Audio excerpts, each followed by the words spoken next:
Hello, friends. This is Dave Hurwitz, executive editor at ClassicsToday.com. Bruckner is back.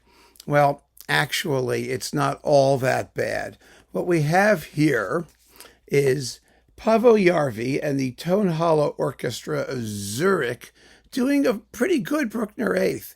I mean, it's really very good. It has wonderful moments. It really does. It's just not quite where it ought to be.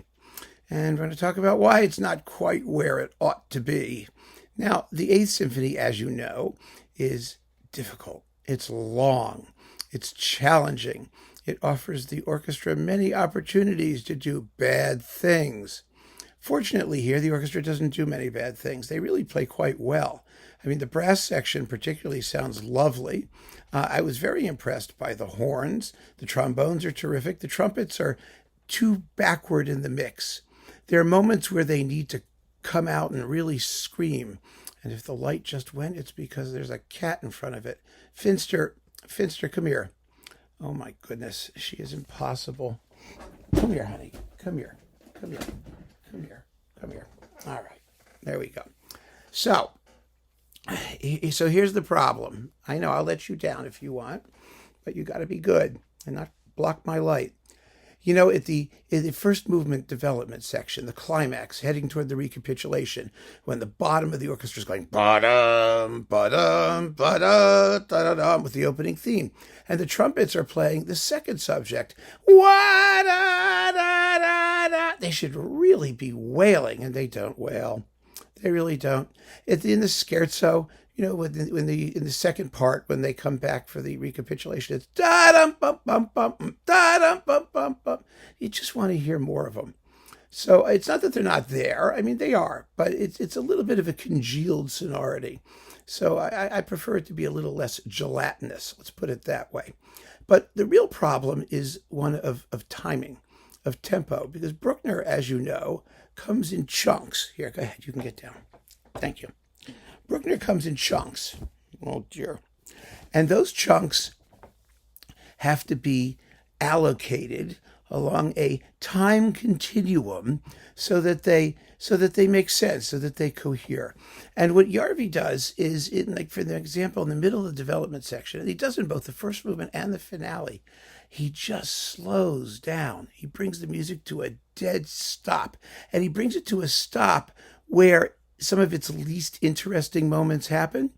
For example, that part in the first movement where it's just going da da da da da da da da da da da da da da da. I mean, there's nothing happening there, and it sits there for like a long time and repeats itself endlessly.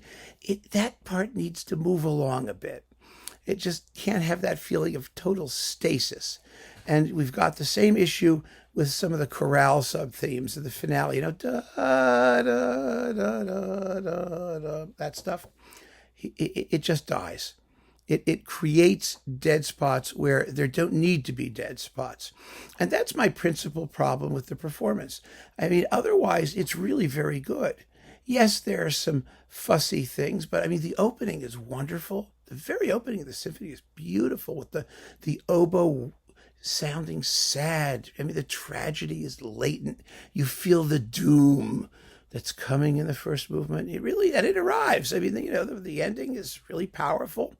The scherzo is mostly very good. It's quite quick. I would actually enjoy it to be a little bit slower, you know, so you can hear the articulation of the theme a little better. Da da da da ba ba da da da ba ba. You know, here it's da da da da da da da da da da. I mean, but it's scherzo like.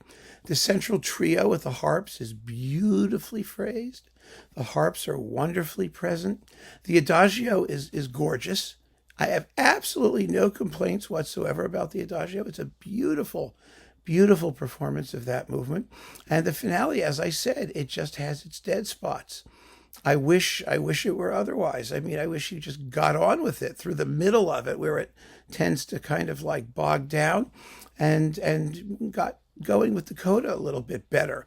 And then when we get to that coda, the coda, you know, again, it's a trumpet issue. everything's exploding, and then you get the dum ba dum ba da da dum da da da dum ba da da da da da da da da da da da. And the cavalry comes galloping in with the timpani going boom ba dum ba dum ba dum like that. You've got the three trumpets sort of building up this fanfare from the bottom up, and they've just got to be louder. You've got to hear them more brilliantly, but the rest of it's very, very good. So the problem here is not that this is bad. The problem here is that there are some superb Bruckner eighths out there, amazing Bruckner eighths, which you can see or hear about in my video on this symphony, and they're better. And they're better. This is not bad. But why he's been doing a lot of Bruckner. He did it for RCA. Now he's doing it for Alpha. I mean, really, do we need this?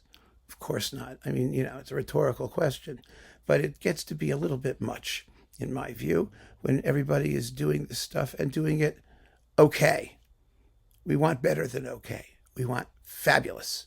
I mean, at this point, there's so much fabulous out there that if you're not going to be up there in fabulosity, you don't want to waste our time. So there you have it, my friends. Keep on listening, and thanks for joining me. Take care.